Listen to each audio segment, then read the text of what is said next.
अप्रैल के महीना में दो चार पांच चीज़ मैं बता देता हूँ।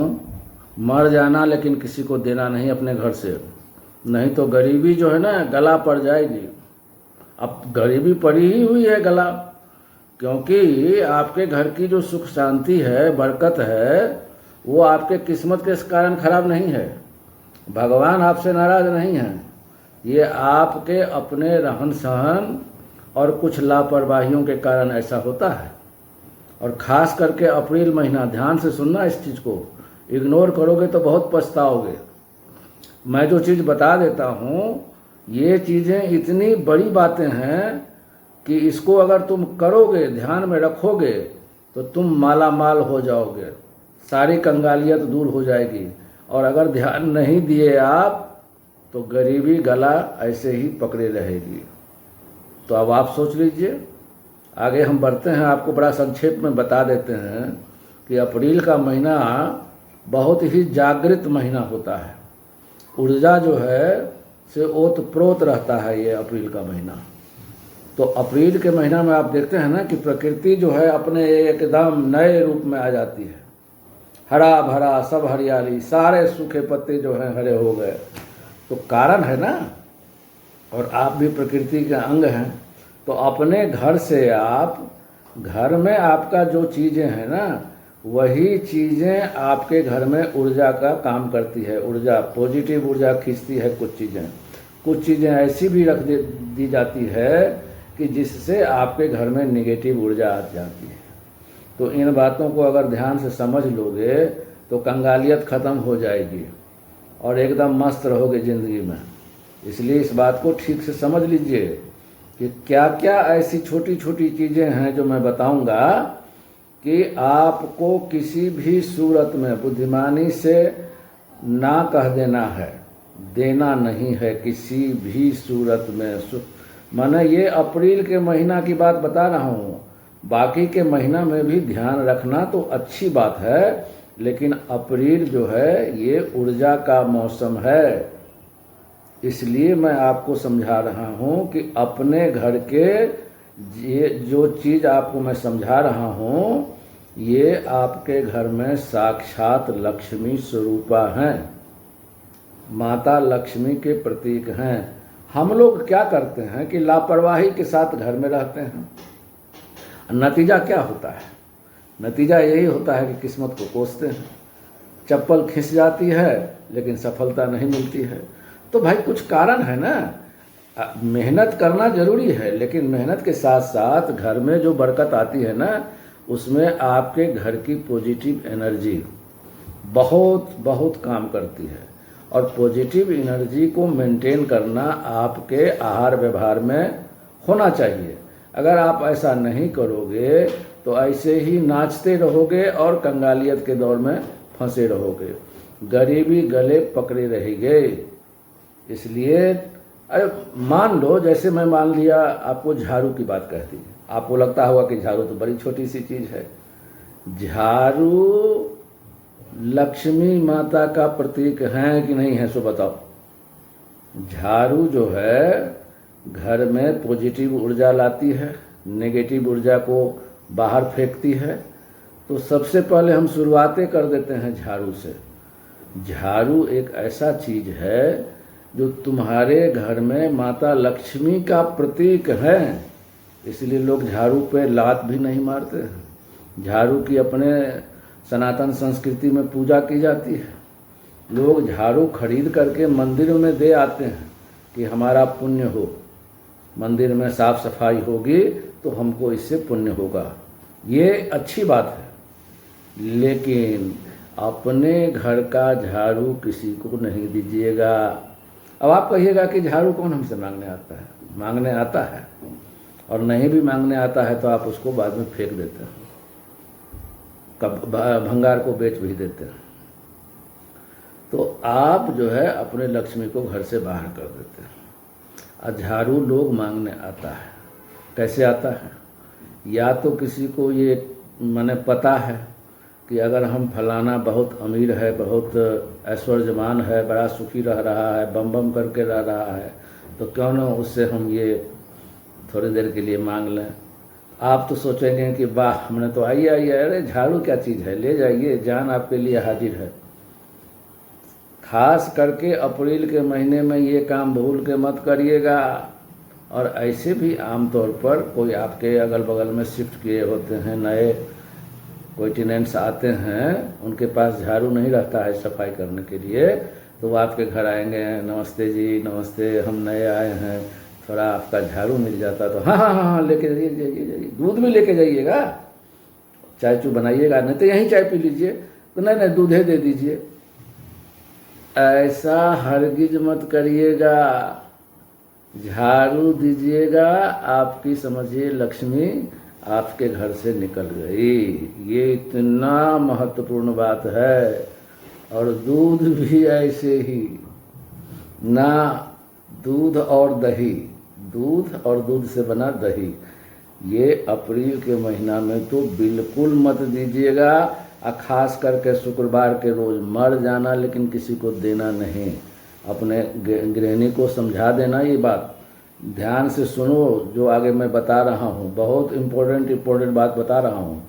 तुम्हारी किस्मत खराब नहीं है, भगवान तुमसे रूठे नहीं हैं, तुम्हारे अपने रहने का जो ढंग है तुम्हारा वो बेढंगा है। तुम सनातन संस्कृति की बहुत सारी अच्छी बातों को बिसरा दिए हो, तुम्हारे अंदर वो सब चीज़ें अब है ही नहीं जो हमारे यहाँ आध्यात्मिक बातें मानी जाती थी।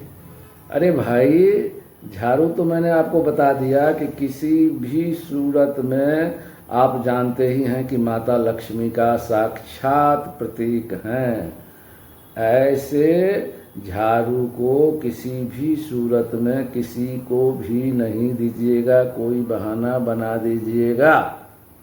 बात रही दूध दही की, तो जैसे अभी पड़ोसी वही झाड़ू लेने आए थे तो चाय पिला दो घर में, लेकिन उसको आप कहिए अगर दूध कोई मांगने आए, खत्म हो गया, थोड़ा सा झूठ बोल लो। मैं खुद कहता हूँ, झूठ कई बार बोलना पड़ता है।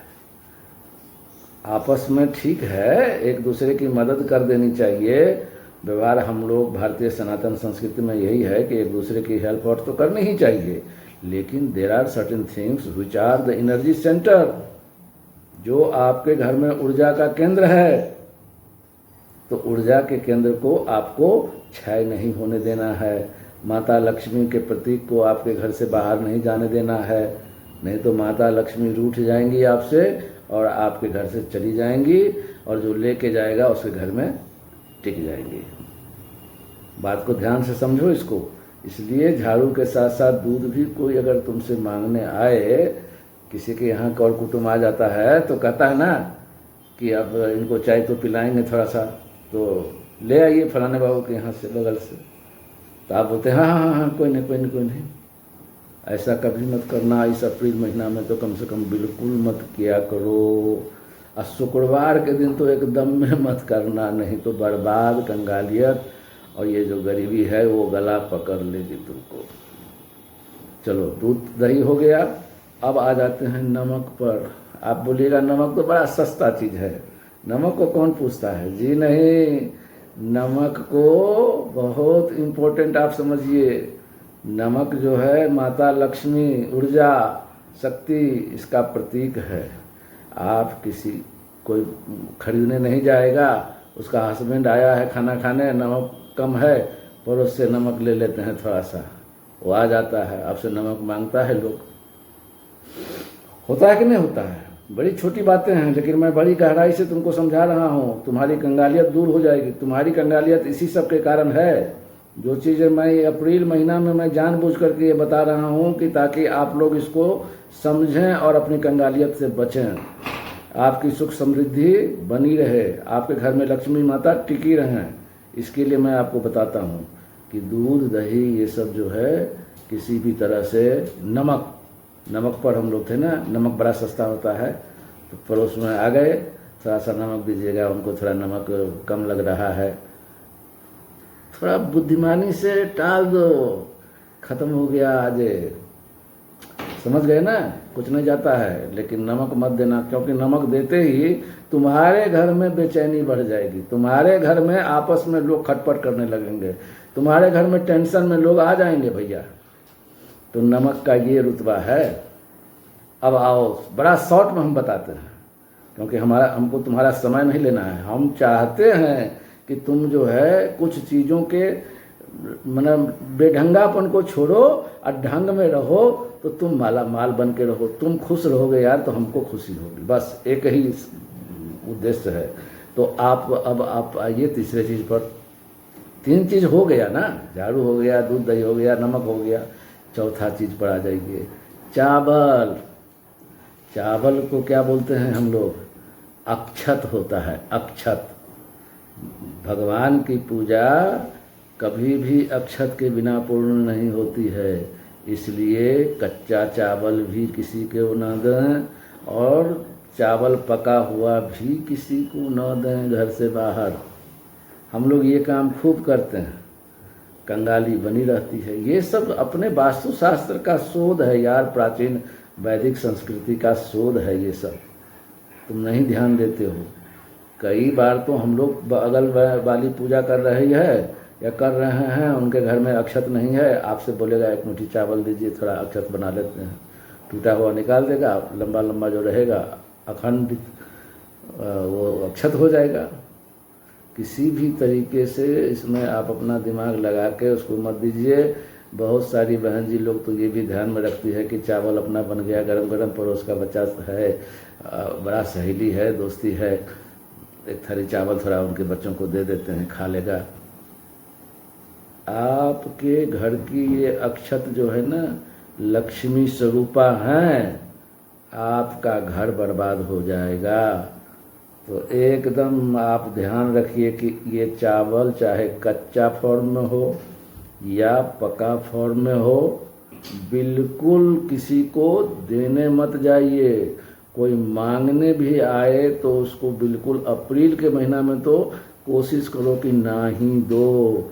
शुक्रवार को तुम मर जाना लेकिन मत देना, कोई भी दिमाग लगा लेना यार, बच जाओगे। नहीं तो कंगाली गरीबी गला पकड़ी ही रहेगी, तुम मेहनत करके मर जाओगे लेकिन तुम्हारा बरकत नहीं होगा। अब 4-5 पॉइंट तो हो गया। एक पॉइंट है तुम्हारा सरसों का तेल। यह भी लोग आदान प्रदान बहुत करता है। अप्रैल के महीना में भूल करके भी किसी को ये मत देना। क्यों मत देना? क्योंकि ये शनि भगवान का प्रतीक है, शक्ति का प्रतीक है। जो ही तुम किसी को तेल दोगे तो क्या होगा कि तुम मेहनत करते करते मर जाओगे, लेकिन तुम्हारे अंदर सफलता आएगी ही नहीं। यही होता होगा। देखो, ये सब चीज़ें तुम्हारे घर में चल रहा है, हो रहा है, तुम सबके घर में, क्योंकि तुम सब अब अंग्रेज बन गए हो, वेस्टर्न सिविलाइज्ड, तो सब इसी से पागल बना हुआ है।